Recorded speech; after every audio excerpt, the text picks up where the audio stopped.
গোবিন্দ মাহান্ত, জেলা সম্পাদক মলয় অধিকারী মহাশয়, আমার বাম দিকে আমার ঝলক ভাই, জেলা নেতৃত্ব সুকান্ত দাকে বললাম, হয়তো আরো অন্যান্য নেতৃবৃন্দ, রবিদা।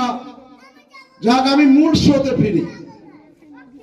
আসল কথা পরিবর্তন। এই পরিবর্তনটা কেন দরকার আপনারা জানেন।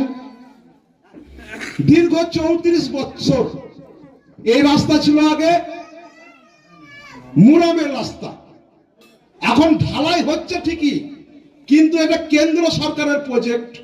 অটল বিহারী বাজপেয়ী, যে আমাদের স্বর্গীয়, ভারত রত্ন পেয়েছিলেন, 6 বছর প্রধানমন্ত্রী ছিলেন, তার স্বপ্ন ছিল গ্রাম থেকে শহরের রাস্তায় জোড়ানো, গ্রামে গ্রামে রাস্তা ঘাট, সড়ক, স্বাস্থ্য, খাদ্য। এই যে 81 কোটি মানুষকে, ভারতবর্ষের 81 কোটি 35 লক্ষ গরিব মানুষকে খাদ্য দেওয়া হচ্ছে। এটা কে দিচ্ছে? এটা আপনার ট্যাক্সের টাকায়, আমাদের ট্যাক্সের টাকায়, প্রধানমন্ত্রীর সুনেতৃত্বের জন্য আমাদের খাদ্য পাচ্ছি। এর আগে খাদ্য থাকতো, মজুদ থাকতো, সেটা কি করতে জানেন?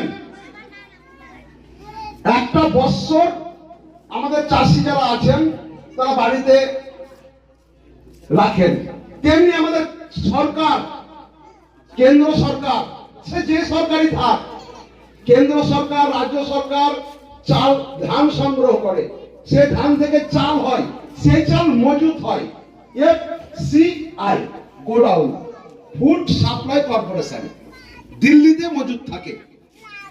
কোন বিপদ হলো, যেমন আমাদের করোনা হলো, এই করোনা কাল আমরা একটা বছর বাড়ি থেকে বেরোতে পারিনি, আপনারা সবাই জানেন, সবাই। কিন্তু আমাদেরকে বেরোতে হয়েছিল। আমি একজন খাদ্য দপ্তরে থাকি, আমি রেশন নিলাম। তো খাদ্যের জন্য আগে কি করতো, সেই খাদ্য পৌঁছে যেত, কিন্তু মানুষকে দিত না। এই কেন্দ্র সরকার, আগেকার কেন্দ্র সরকার, কংগ্রেস সরকার কোনোদিন দিতে যায় না, নিজের ছাড়া কিছু বুঝেনি কোনোদিন। আর আজকে আমাদের বিশ্বের বরেণ্য নেতা নরেন্দ্র মোদী মহাশয়, ইনি জানেন মানুষের কি দরকার। এই যে গ্যাস, আমি খাদ্যতে গেলাম, সংক্ষিপ্ত করে বলতে হবে এই কারণে, আর অন্যান্য নেতৃবৃন্দ আছেন তারাও কিছু বলবে, আমি সবকটা টাচ করে করে যাচ্ছি। গ্যাস